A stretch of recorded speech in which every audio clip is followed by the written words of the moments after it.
यह कहानी एक चालाक लोमड़ी और एक चिड़िया की है। एक बार एक चालाक लोमड़ी जंगल में घूम रही थी। लोमड़ी अपनी चालाकियों के लिए मशहूर थी। उसने एक चिड़िया को उड़ते देखा और मन में सोचने लगी, आज इसको पकड़ के खाऊंगी। वह बहुत ही चालाकी से चिड़िया को पकड़ लेती है। चिड़िया, जिसे अपनी चतुराई पर गर्व था, लोमड़ी से बचने के लिए दिमाग लगाने लगी। उसने लोमड़ी से कहा, आप मुझे छोड़ दीजिए, मैं आपको उड़ना सिखा सकती हूँ। लोमड़ी अपने आप को बहुत ही चतुर समझते हुए चिड़िया की बात को मुस्कुराते हुए सुन रही थी। उसने सोचा, उड़ना? मुझे तो उड़ने की जरूरत नहीं है।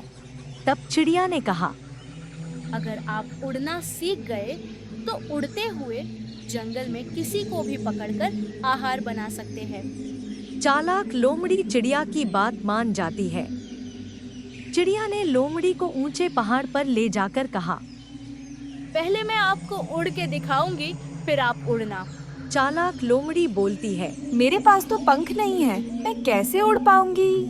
तब चिड़िया कहती है, जब आप उड़ोगे तो पाँव फैला देना, तो आप उड़ने लगोगे। लोमड़ी को यह सुनते ही कुछ अलग ही ख्याल आने लगी। उसने सोचा, उड़ना तो आसान है, मैं तो एकदम से कूद जाऊंगी और चिड़िया को चौंका दूंगी। चिड़िया तो उड़ जाती है। उसके बाद लोमड़ी ने चालाकी से उड़ने की कोशिश की। लोमड़ी ने तेजी से कूदाई की और नीचे जमीन पर गिरी और उसके हाथ पांव टूट जाते हैं। फिर लोमड़ी का मोए मोए हो जाता है। जंगल में सभी जानवर खुश हो जाते हैं। चिड़िया मुस्कुराती हुई लोमड़ी के पास आई और बोली, देखा लोमड़ी जी, चालाकी हमेशा काम नहीं आती। लोमड़ी ने चिड़िया की बात सुनकर अपनी गलती को समझा।